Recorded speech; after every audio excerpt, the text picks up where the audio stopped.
lovely Strong Hearts. Welcome to another Strong Heart Awakening broadcast. For the people who don't know who I am, my name is Jenny White. I'm the founder and creator of StrongHeartAwakening.com and the Strong Heart Awakening Academy, which is a school of high caliber relationship standards and boundaries. And I'm a psychological therapist and relationship coach. We help you to attract high caliber relationship in a classy and sassy way. And I'm super excited today to have the ultimate amazing human being, Dr. Alan Jones, on here. He's actually a former tutor of mine. You are a mind coach and speaker and author, and you do so many things. And maybe you introduce yourself to my lovely community. Wow. Well, thank you for that, Jenny. Yeah, I'm a mind coach. I think that's the banner that I use most of the time. However, I'm really interested in the way that people work with each other, communicate with each other. My background includes theatrical performances, stage performances. I've advised on magic shows, particularly those in Las Vegas, America, where I've worked with a gentleman called Jeff McBride and Eugene Berger. I've also worked with some of the people that are backstage people for Darren Brown. So I've done that kind of thing.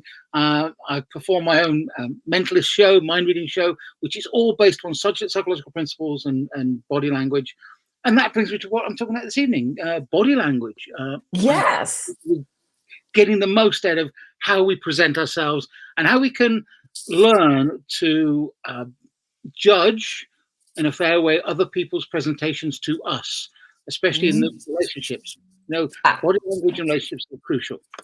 Absolutely. And when I have people coming through my doors, my virtual doors at the moment in the pandemic, they are saying, Jen, how do I know that this person really likes me or really is interested? Are they lying? Or I don't want to be awkward, because sometimes we might think they are not interested and they're only nervous, right? Then we say, oh, I have a gut feeling something is off, but they're actually nervous. So we might interpret body language different. So we have already people coming in. Hi, Becky. Hi, Beth. So good to see you. Thank you for joining. Please share it up. Do me a favor, share this up. I'm so chuffed, like we British say over here, that Alan is on with us, because he's the ultimate. You are like, for me, you are like a walking lie detector. You are like, it's amazing, because I know Alan in real life. We met properly. He was one of my tutors, so I know him. He's not living super far away from me. So it's just mind-blowing, literally, what he can do. So can you maybe explain to us, because the way we think shows also in our body language. Most definitely. And there could be like an incongruence in there, what a person says and what they actually say with their body, right? So maybe I just give you the stage. Okay.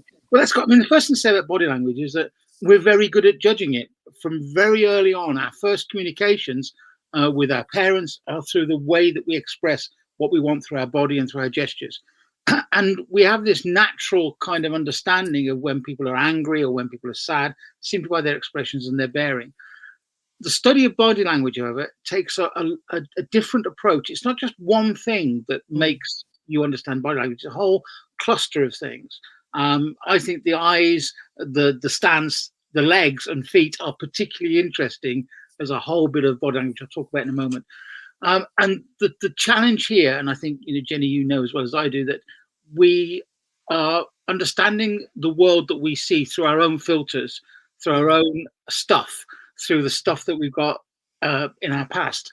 And sometimes, if we're not careful, we project our stuff onto the body language we read, right? So we create self-fulfilling prophecies. So we may actually judge somebody's body language or face expression in one way, misinterpret it. We give out the signal of what we've interpreted, which sets them off on a chain of incorrect footing and incorrect signaling, and then that's the problem. So in terms of relationships, in terms of meeting people, how do you know if they like you? Well, my nan used to say that the windows are the eyes to the soul. Sorry, the eyes are the windows to the soul. That's right. And our eyes give a lot away. I tell my classes and on the courses that there are a number of body language signals of attraction which you can pay attention to. So if somebody likes you, the very first thing you will notice about them is the pupils of their eyes will slightly dilate. It's as if their mind is going, wow, I like that person. Wow. The second thing that happens really is that we get a skin tone flush. It's very difficult to see unless you're practiced, but we generally flush around the neck and the upper part, lower part of the jaw. And it happens with everybody. It's just some people are, you've seen when people get embarrassed, they flush. But sex attraction also has that kind of flush to it. Yeah. The third thing that happens, we probably flush in other places, by the way, but you can't see them normally. Yeah. The third thing that happens is our breathing changes. It kind of shifts from it breathes up and then down like a sort of wow. It's your body is going wow because your eyes are going ding and you're flushing. Wow. And Yes. the crucial thing here is the way the person's feet are tells you a lot. If the feet are slowly moving to facing you to point at you, they're really into you. Okay. If one foot is pointing away and it's got the weight on it, that tells you they're trying to walk away from you. So those are the key things to look for. The eyes will dilate, the skin will flush, the breathing will give a kind of sigh, and the feet will slowly come to point towards where they want to be. And from that point, if there's a mutual interest, a magic things happens, and it's called rapport. And rapport is that whole thing of the body starting to mimic and mirror each. Those are the key things to look out for to start with. So that's what we can see. You can see. Can we actually make ourselves in a body language more attractive? Can we convince anybody with our body language that we are actually more attractive, or that they like us more, that we are not so nervous? Because I know a lot of you beautiful people, and I know some of you. Hi, Alison. Thank you for joining. I know a lot of you always ask me, what can I do? I'm nervous. I don't know where I meet people. And then I'm awkward. I maybe give away the wrong signals because I'm just like, maybe you point your leg outwards, not towards the person, because you feel like, oh, I'm not good enough. I need to run. I don't know how I keep the conversation. So can we create a more attractive body language so somebody actually notices us? Yeah. The first thing we need to do is get ourselves out of the way a little bit. We need to get all of that stuff that's in our head that's bothering us, that kind of self-talk, that sort of critical talk, needs to be shelved just a little bit. And you need to be more aware of yourself in that moment. The first thing I would say to most people is master your breathing. Okay, it's the mindfulness technique, but there's a technique I use called square breathing. So before you do anything, before you meet anybody, before you go out, before you put yourself out there, get into the habit of square breathing. And square breathing is breathing in through the nose for a count of 4, holding your breath for a count of 4, breathing out through your mouth for a count of 4, and then holding for a count of 4. Now, it does a number of things. In our context, it shuts the chattering monkeys of the mind up, because the chattering monkeys have got to count. And if they keep track of the counting and the breathing is nice and regular, the whole of your physiology changes. There's an interesting link. Breathing affects physiology. Physiology affects internal emotional state. Emotional state affects behavior, in our sense, body language. So get the mind calm by breathing and just being totally present. The next thing to do is check your own body language, right? People who are nervous tend to fidget a lot. They'll be fidgeting with their hands. They'll be breathing will be erratic all over the place. They will tend to be playing with things. If they've got keys, if they've got rings or whatever, they're playing with that. So check your body language and try to say, just stop it. Just be me, right? I'm being me. And I'm not trying to con people into liking me. I'm just giving them a chance to see past my defenses. And that's a positive way to think about it, right? You're not trying to convince anybody you're wonderful and beautiful, because you are, but you're not trying to convince them. You're going to accept that you are, and you're going to present yourself in a nice way. So first thing is the breathing, square breathing. Second thing is to check what you might be fidgeting with.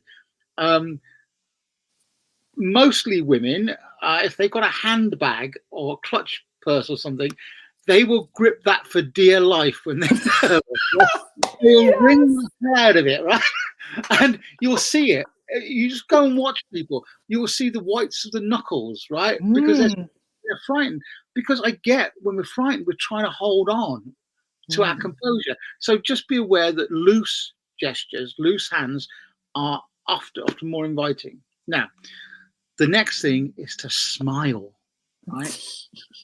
People who are scared don't smile. They give this kind of contorted, tight smile, and it's not real.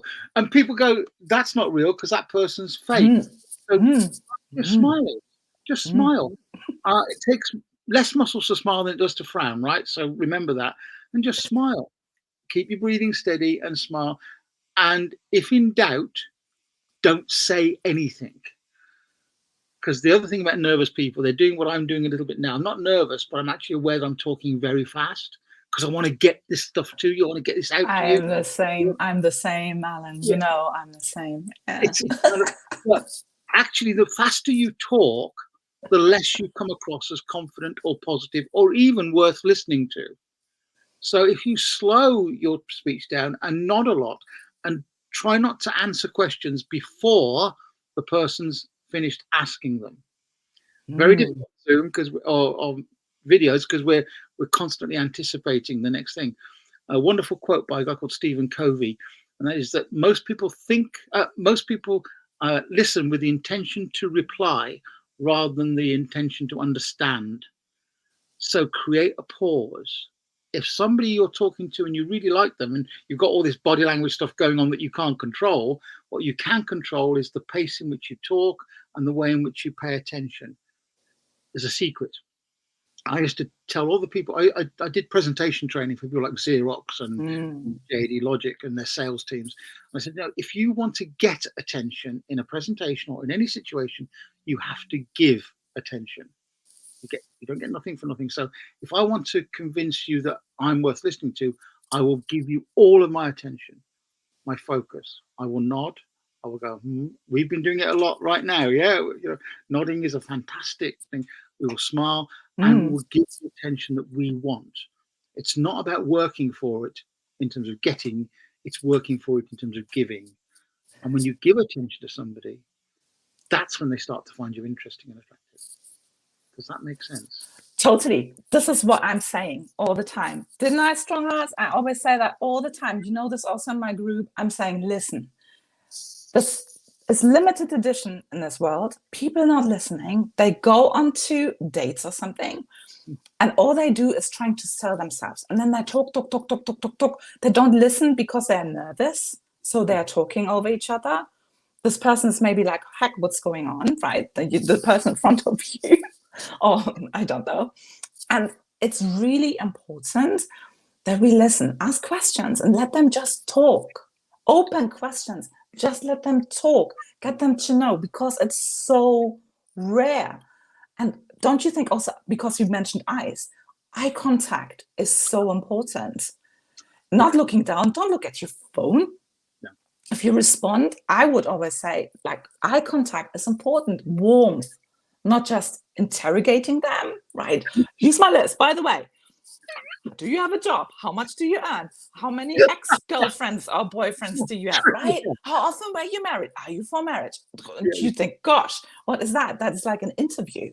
Yeah, it is. It should be enjoyable, right? What do you think about it? What do you think about it?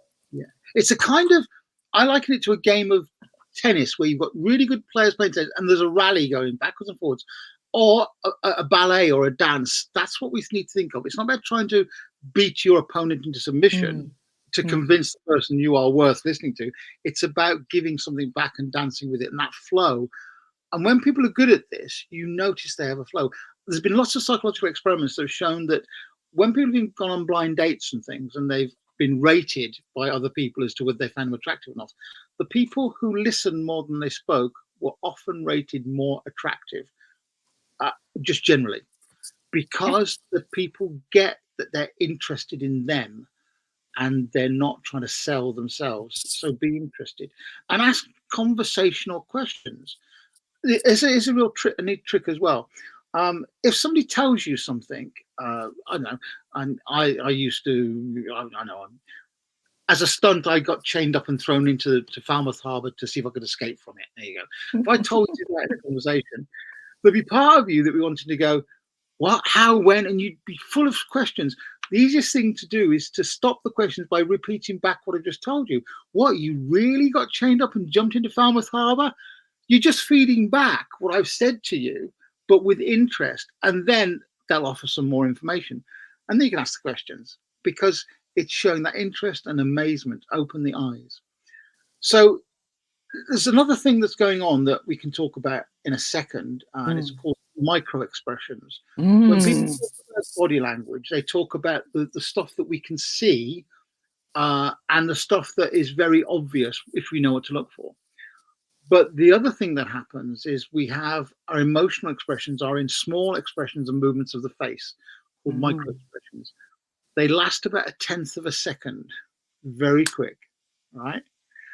And what actually happens is the micro expression is flashed first, and then what's called a masking expression overtakes it. So the best way I can think about this, if I was with you and we were in a restaurant somewhere, and we just met, and I told you a joke that you didn't like. By the way, avoid telling jokes on the first date. don't mention jokes. No, Religion, politics, no. No. Well, I think if I did tell you a joke and you didn't like it, but you were trying to work hard to make the rapport build, what you would do is you'd flash disgust. The nose would go up, the mouth would twist for a tenth of a second before you decided to say, I'll just laugh at it anyway. And so then the laughter would come in a slight delay. Now, I may not be aware enough to see that when it happens, but my unconscious mind feels it. So I feel that something's amiss, and it's in the expression that you've flashed. Now, the guy that's an expert is a guy called Dr. Paul Ekman, who's done a lot of work. The television series Lie to Me, which was about a detective, is on his work. And what Paul Ekman did, which was really incredible, he got a group of people together on first dates, if you like, in a controlled situation where they were being filmed, which was artificial anyway, so there's a problem with that. But eventually they relaxed into it. And he and his team could predict within 85% accuracy whether that first meeting would go on to being a 3 month, 6 month, or 9 month relationship. Wow. And That's amazing, wasn't it? And what was happening was, in simple terms, if you have more masking expressions, so you've got a real response, but then you mask it with a fake one, even though the fake one might be quite good, the other person picks up on that. And the more fake expressions actually convinces them that you're not really who you said you were anyway, right? Now, you can't stop these micro expressions. They happen. If somebody's really good at it, they will pick them up, certainly unconsciously. So what you need to do is be as honest as you can with the reaction, to be congruent. The biggest problem with body language is people say something and the body language doesn't match it. People are seen to be deceitful. So if you hear a joke and you don't like it, rather than go, oh, that's very funny and very droll, actually say, it's not the kind of joke I like, and be strong enough to set the boundary, right? Yeah, it's a boundary. Don't laugh at something because you feed into something you don't want. Exactly. And it's okay if you don't want to meet these people. You don't meet these people.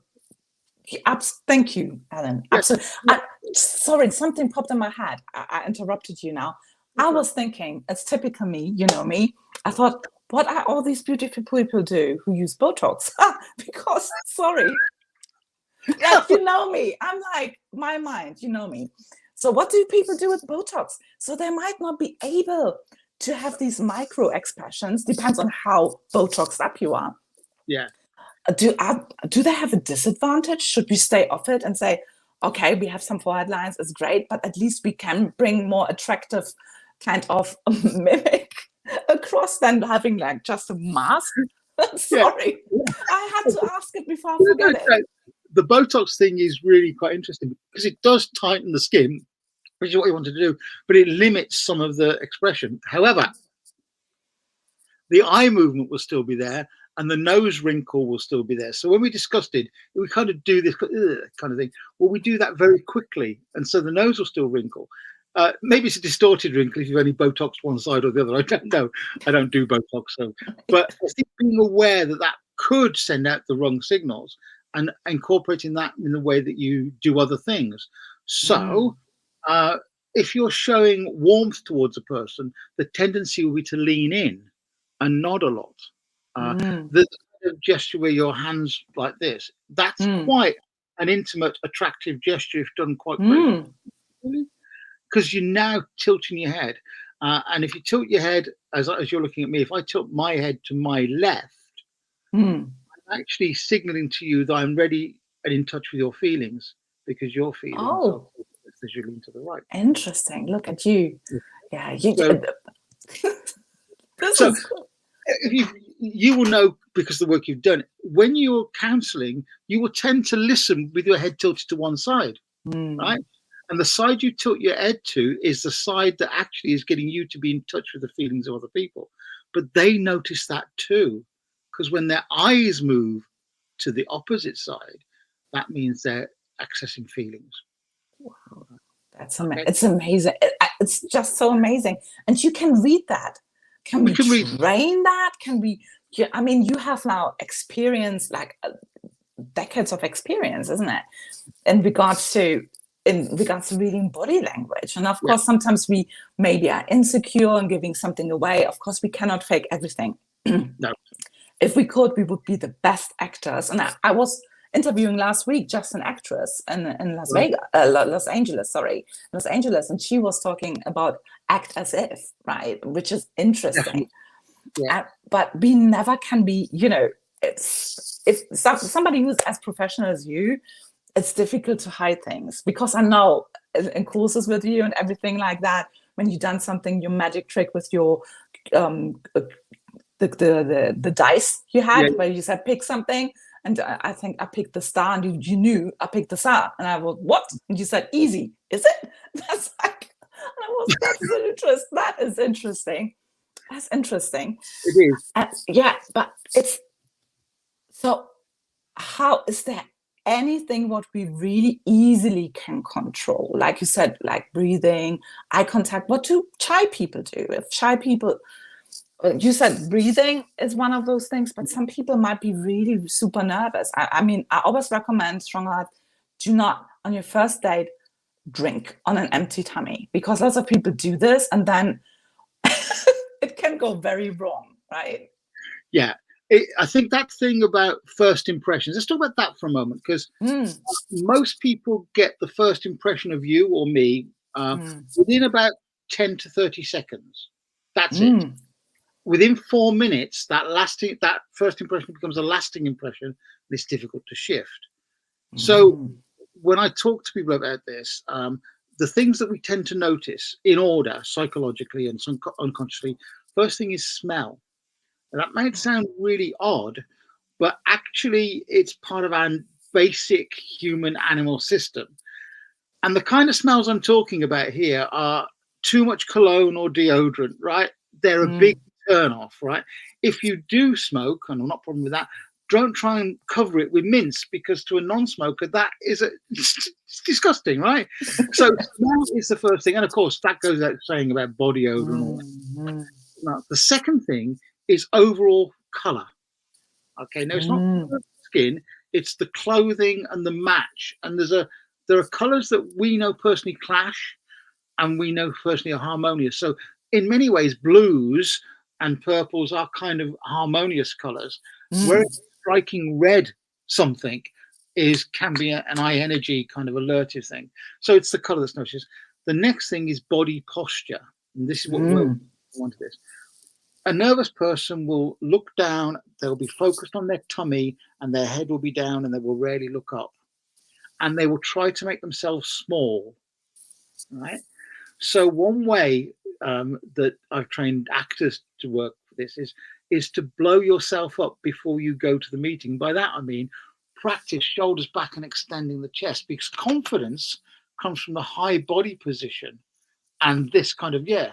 Now, too much, it looks assertive, especially in guys, and looks assertive. But it's kind of back, yeah, I'm comfortable with myself, I'm kind of, and a straight posture.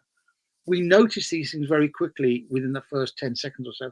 So somebody who's coming in and shuffling in, we tend to judge them as being not confident, or in some cases, I've got to say this, in some cases, there are certain predators out there that will see those people as victims, right? I don't mm. want to go down Yeah, on this. it's That's true. Yeah. true.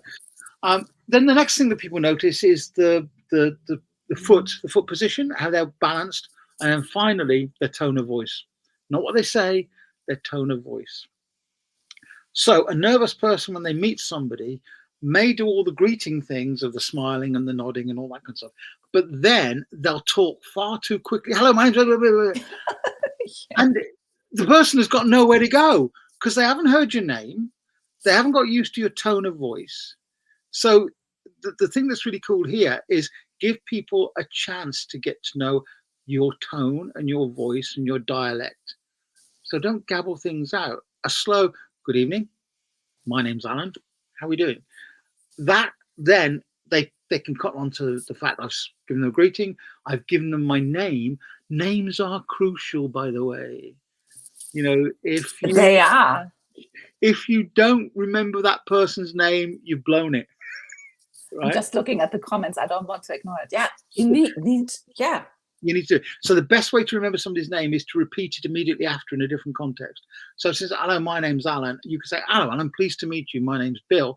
And then use their name again. So, Alan, tell me about what brought you here. So you use my name 3 times, which gets it to sit. Because when you're nervous, you know, you're not paying attention that much anyway, too caught up in yourself. Is that making sense? Totally, for me, totally. I like that. It's also friendly. You are interested in this person. For me, as if I'm, you know, sometimes you forget names. It can happen. And then you can probably ask, isn't it? So sorry, I'm a bit nervous. What do you think about a person who's actually nervous? I think sometimes it's good to acknowledge it. So when you come, you can say, so sorry, I introduced myself so quickly. I'm a bit nervous. I'm looking forward to meeting you. So, and then you calm down. You might breathe then. What would you advise them? So what do you do? Because we might go on a date or we meet people and we think, oh, heck, I totally blew my introduction. That's it. Now that's the first impression, isn't it? Yeah. But you've got 4 minutes, right? So if you've blown it, own it. All right. What we need to do is if I've done it where I've forgotten people's names or I've gone in too quickly and I've just caught myself go, oh, I'm really sorry. I'm excited to be here. I've been looking forward to meeting you. I'd phrase it in a positive way. Not that I'm nervous to meet you. I'm looking forward to meeting you. I want to know more about you. So it gives them back a compliment and they're going to go, oh, it's all right. I get like that too. Oh, really? Tell me about how you get like that. And then you're straight into that conversation, right? Because now you're talking about them and how they feel rather than about you and how you feel. But own it. If you're feeling nervous, just say, I'm a bit nervous tonight. But don't go into a huge backstory. Right? They don't want to know about the last 17 relationships or dates that you've had. They want to acknowledge that you've acknowledged your, yeah. Don't do a Bridget Jones. No. Don't do a Bridget Jones. I've got a client I've just started to work with. I'm not going to give any details, but except to say she called me because she started a new job and she was on the training for this new job. And after weeks of training, people were not listening to her, not taking her seriously. And she wanted to know how she could improve the way she was talking about herself. What she did on the first day was she told them her life story as if they were counselors. Now, I know you've probably met people like this. They come in and they sit down and they've only just met you. And within 3 minutes, they've told you everything from birth to 30 or whatever. All their traumas, none of their good stuff, right? Yeah. And so people are going to avoid her at tea time, aren't they? Because they don't want to get loaded with the woman who's got the problems. So we've talked about this with her, and she's now changing her attitude about how much she shares, when she shares it, when it's safe and appropriate to share. And that's crucial because sometimes we overshare. And totally. I think that's pressure. Yeah. In terms of the other thing is, one of the questions you asked a moment ago as well was, can people learn this stuff? Absolutely, you can learn it, right?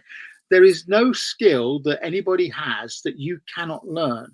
It just means you've got to put the time in to practice it and to work with it and to learn some of the shortcuts and the tricks, like we've been talking about here, the eye movements, the breathing, those kind of things you can learn and you can start to apply. And that's, you know, when I was doing that stuff with you guys way back with the cards and stuff, it was really quick up to you, but that was for me, you know, 20 years of experience. I was like, what? Yeah. That's amazing. That's amazing, isn't it? And I think we do it, like you said, subconsciously. Sorry, did I cut you off? So it's like we do it subconsciously, but we don't know. We call it gut feeling, but sometimes maybe our gut feeling is right and sometimes not right. Yeah. Yeah. So we have to actually really understand what is us and what is real. And then that is practice. But it's good to hear that, because I had a brief workshop a couple of weeks ago where I taught about charisma, because that is a skill. And what you're explaining, it's also in there, right? Yeah. We learn that, like the listening, the eye contact with the feet. I know that too. It's all about really being in that moment. And they've done, I don't know if you heard that. I wanted to ask you about that. They said also, when we are wandering off, because we might think, okay, how are we responding to it? And we are not in the moment, or we can't concentrate because we are so nervous, because people pick up on it if we are wandering off. Yeah. They actually said to concentrate on your toes if that happens. That, why not? Yeah. Yeah. Sorry. Yeah. What do you think about that? I think it's great. The problem with the toes is you might start looking down, right? And that's a no-no, right? So here's the thing. I teach people mindfulness as part of what we do. And mindfulness teaches you to be in the present. So one of the things to do is, if you find your mind drifting, bring it back to something on the person. Right? So you're maintaining eye contact, but maybe pay particular notice to their ear or their chin or something, because you're bringing your focus back to a tiny point. And then when you've got the point, it stops your mind wandering. The worst thing that you can do in any new conversation is to break eye contact, to look around, to be distracted by the waiter, or be distracted by the bar staff, or by a couple in the corner that you've noticed as your friends, because that immediately puts the barrier up, right? So I would say that if you can focus on something on them that you find interesting, be careful with staring. There's a difference between eye contact and staring, but or focus on something internally. That breathing exercise can be done silently, right? 4 square breathing. You can actually just bring yourself just 4 breathing. And what happens with the 4 breathing, by the way, is that everything slows down to that rhythm. The therapist in us know that it brings us into that space, and it brings us into a noddy space, and it's far more present and reflective than we actually give it credit for. Square breathing is something as a habit, twice a day. I love it. Yeah. I love it. Bring it Absolutely. in. And yoga people know this, and anybody who's done any breath or body work knows this. So learn from some of those people if you're really hyper nervous. The other thing you mentioned was the actress that you worked with, the actor you worked with. A guy called Stanislavski is the actor that sort of author most people know about. Lee Strasberg's method acting is based upon this 19th century guy called Stanislavski. And he came up with this thing, the magic if. The magic if was creating an inner reality for who you want to be. So if you are a nervous person, I would suggest that you create a reality where you meet somebody and run it in your head as a positive outcome. Right? See it. In modern day terms, we could use visualization. In my book, I call it Your Future History. Your future history, so you can actually see it happening. So your brain and your body gets used to rehearsing that situation in a calm state, so that when you are in the real state, you will find that that you start to embody what you've been thinking of, but the calmness, and then you start to behave in that way. There's a little tip I'll give people as well. I've got a threefold saying, and it goes: uncertainty talks, knowledge speaks, wisdom listens. So if you are gabbling all the time, you are showing that you're uncertain, because you're afraid of silences. Silences are good. Silences are reflective. When you are comfortable with who you are and what you're saying, you will speak. You will speak about the important things, the relevant things, and you will speak with a degree of authority. But the wisest person in the room, or in this situation, is often the person who's listening and nodding, because they are placing themselves in a space where they are receptive, and if they need to, they can react and respond. But they're confident.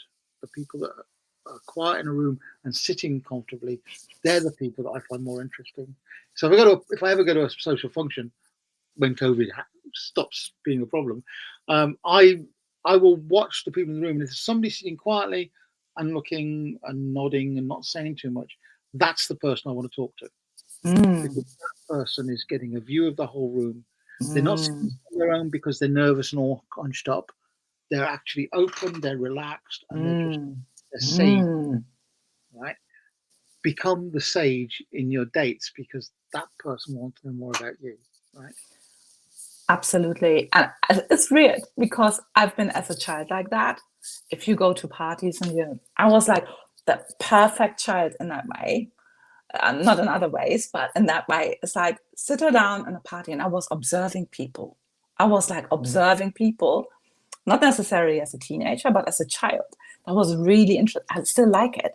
Yeah, When I go on a party, for example, which is not the case at the moment, yeah, I always have a look also at the people who are in the middle of that room, people who are out. I really watch the whole room. It's very, very interesting to watch. yeah. And another question I wanted to ask. We are like 36 minutes on. I'm like, so many questions. And Alan knows me anyway. We can talk, isn't it? We can talk forever. It's like, so people say to me, for example, Jen, when I'm going out, I meet lovely people and it's really, really interesting, but they're always the wrong people at the end of it starts good and it ends badly, maybe a couple of weeks later. What I'm always saying is we have to also approach people. The people who approach us are usually the people who can be players, right? Who are used to it. They are used to chatting up people. Not necessarily. Maybe they practice also something. Maybe they're with Alan or me and practice that and they're out and now they're doing things, right? And they're having things in control. But we are more likely, if we are sitting there, if we are passive, if we are not going out and meet people, and don't go and say, okay, I really like this person, so I have to make that work. Do it with people you might not be super attracted to, just building up friendships, introducing yourself. Hey, you're on this party, and how do you know this and this person? And so nice to meet you. I'm so and so. Because if you wait that people come to you, it's more likely that you will get the player type. Yes, you will. The thing is that if you are super passive, then you are going to attract the super predator. Can't think of another word.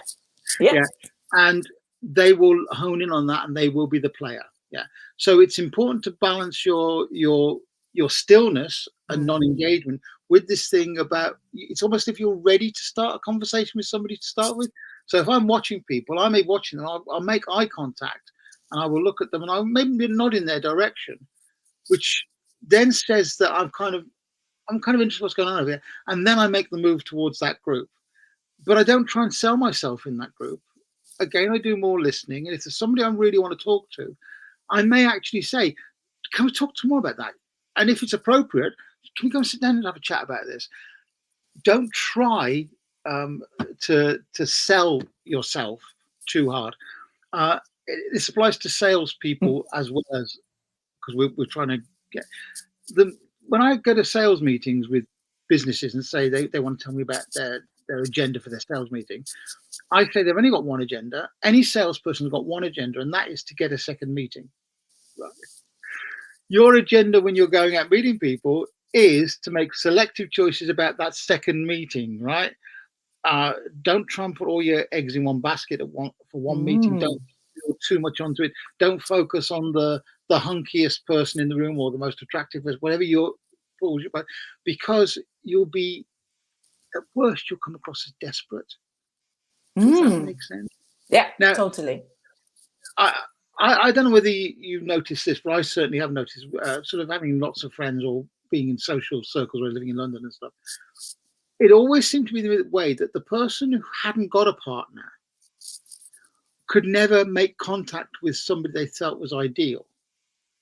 The moment a person got a partner, they became super attractive to everybody else, right? Yes. And all that has changed is a level of confidence that actually I've caught somebody, I'm with somebody now, which that confidence then become the magnet for other people to come to them. And of course, certain people will take advantage of that and they'll play the field, but other people will kind of just realize that they're confident because they're confident as being is in a partnership. Now, oh, I'm sorry, this is going to go on a little bit, but that's okay. I'm just checking. Hi, Polly. Thank you for joining. She said, Polly's saying everything you're saying is making sense. So carry on. That's good. That's all I can do. The thing that we also need to be aware of, and this is really important, is some people look for relationships to fill a gap in themselves. And what they're bringing is the gap that they need filled, rather than the fact that they can be a partner or an equal and they have something in their own right to offer. I've worked with clients in the past who've had one relationship after another, and it's because they're not looking for an equal partner or somebody they can share. They're looking for somebody to fulfill another role that's not been met in their past, right? They want a mom or a dad, a parent, or a relationship they had years ago or whatever. So be honest with who you are, and that you've got to care about yourself enough. Yeah, absolutely. Not be drawn into the situation where you're going to give all of yourself. So self-love, and that's really difficult for some people who sit there going, I don't love myself. If you really don't love yourself, talk to people like Jenny or myself or whatever, because you've got to build that level of acceptance of who you are before you know what it is you're going to get, and what you want to go for.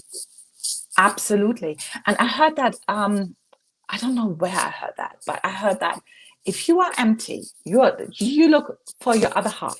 So you are like one of a half. If you are empty and you find somebody else who's that, it's a zero. So there's actually not a lot there. It's no substance there.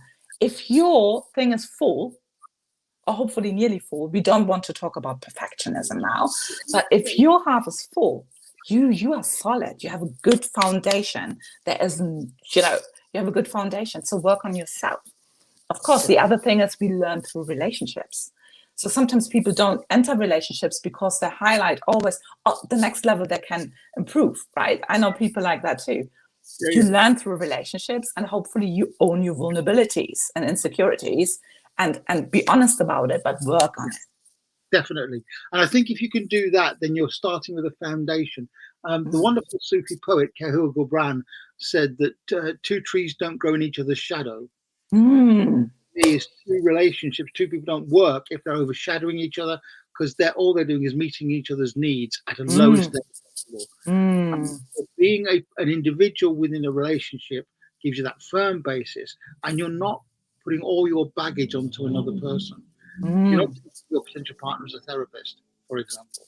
You're not treating your other partner as a surrogate mum or dad. So you're coming to them whole. And we're all damaged, right? All of us. All of us. Acknowledge our damage. The cracks in the heart are where the light can get in. So if we've got damage, we've got checkered past, learn to balance our internal stories out with who we are striving to be and who now, because those things are truly authentic and those things are acceptable. It's the people that lack that ability to be reflective and lack the ability to own their vulnerability immediately come across as fake or superficial or whatever. So really I totally love that. I could go on forever. I'm aware of the time. I'm aware of, see, it's like bang. We could probably easily do 90 minutes. 90 minutes for easily. What would be your main advice? One of your super wisdom nuggets before we wave each other goodbye? And of course, where can we find you? Okay. Where can we find your work? I know you have written several books. How can we support you? Okay. Well, I'll tell you what to support me first, then I'll give you one of my bits of wisdom. All right. Yes, please. So I've got a website that I've just put up recently called thatbodylanguageguy.com, and that's where you can find the body language stuff. My general website is dr.alanjones.com. Dead easy, right? We drop it in the comment section afterwards. If you send them to me, I will drop that in the comment section so people can find you and support you, of course. And if people want to have a chat, I've got a book called The Secret to Your Future History, which has been an Amazon bestseller. And I've now got a course based upon that, and people are working through that about creating the life they want by dealing with all that stuff, like the stories they tell themselves, all that unconscious programming, how to meaningfully set meaningful targets and emotional targets. So that's it. I think if I had a couple of pieces, I'm going to have 2 pieces of wisdom, right? Please do it. Okay, we're greedy today. Buy one, get one free. Let's do it. Okay. The first piece is, be careful what we put our emotional focus upon, because that defines our need for it. All right. So the Stoic philosophers used to say that an event becomes important the more emotion we lay on it. So if going out on a date is the be all and end all of your life, you put so much emotion onto it that you're going to fail because there's too much there, right? So beware of where you're putting your emotion. Yeah. And the other one is my favorite saying, attention flows where emotion goes, and it works the other way around. Emotion goes where attention flows. So if you want to pay attention to somebody and you want to understand them, put your focus on and the emotional flow. So those are 2 key bits. They sound rather esoteric, but they are very practical, because if you're not putting your focus into something, there's no emotion there. If you put an emotion there, there's got to be focus. But we're building up too much into one situation. Yeah, I suppose, as the Cornish say, learn the phrase "matter do it" as well.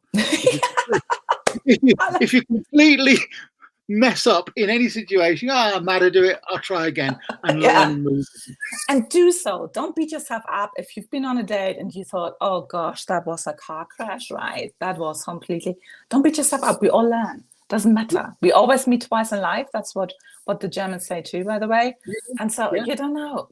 Practice makes perfect. And so if you want to know anything more, we drop the links also about Alan. We put the links into the comment section later on after I hop off here.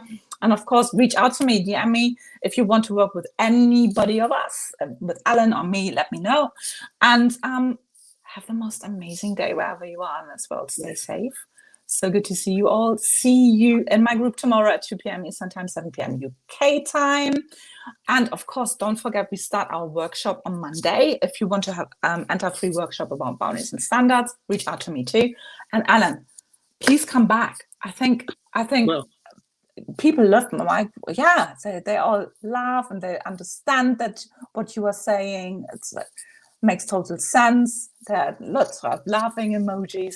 And so it would be great to have you back again. I'd love to be back, Jenny. So TTFN, ta-ta for now.